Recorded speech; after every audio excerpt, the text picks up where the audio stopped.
Good morning. It is Saturday, March 28, 2026. This is your deep dive daily briefing.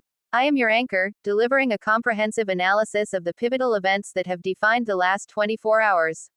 We begin our broadcast on the world stage, where the strategic landscape of the Middle East has entered a period of profound uncertainty following the expiration of the 5-day military reprieve.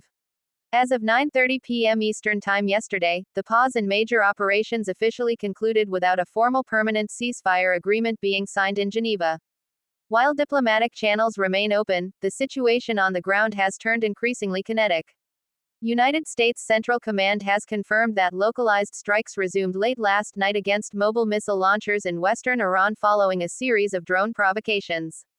This escalation comes as humanitarian organizations warn that the window for a peaceful resolution is rapidly closing, with the total number of displaced persons across the region now exceeding 1.2 million.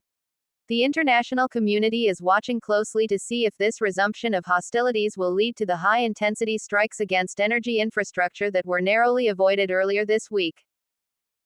Transitioning from the front lines of conflict to the broader global economy, the narrative is being driven by the market's visceral reaction to the breakdown in peace talks. Crude oil prices, which had moderated during the 5-day pause, surged by over 7% in early trading today, with Brent crude moving back toward the $102 per barrel mark. This volatility is complicating the 2026 growth projections recently issued by the OECD, which had already lowered global GDP expectations to 3.2%.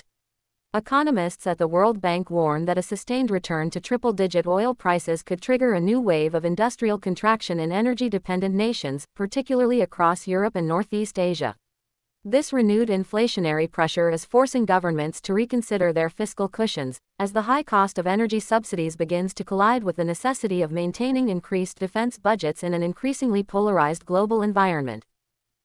In the realm of finance, all eyes are on the credit markets as they process the implications of a prolonged wartime economy.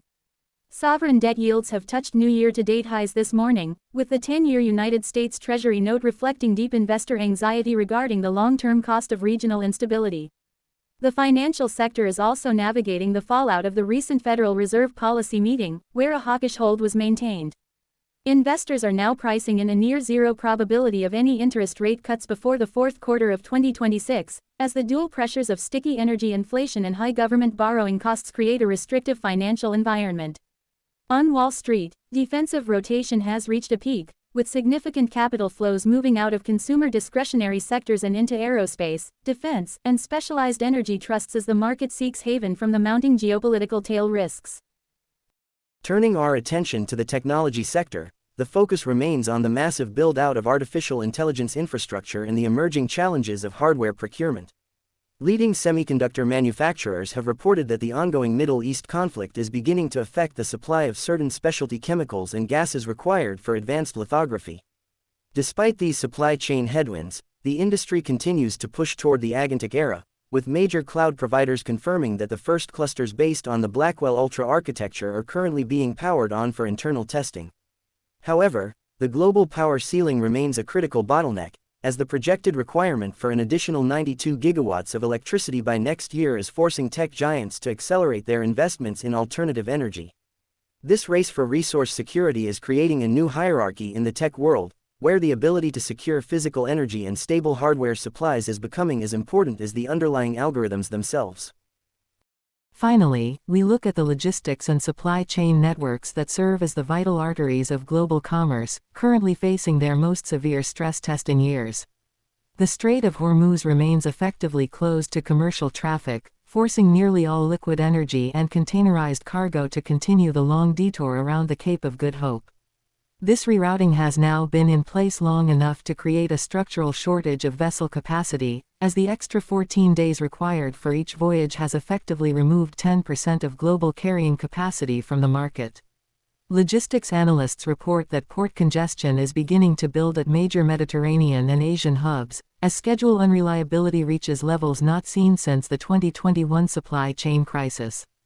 To mitigate these risks, 72% of trade professionals have now moved to a just-in-case inventory strategy, a shift that is estimated to add a permanent 3% to 5% premium to the landed cost of global goods as the era of cheap, frictionless transport comes to an end. That concludes our global briefing for today. Thank you for joining us.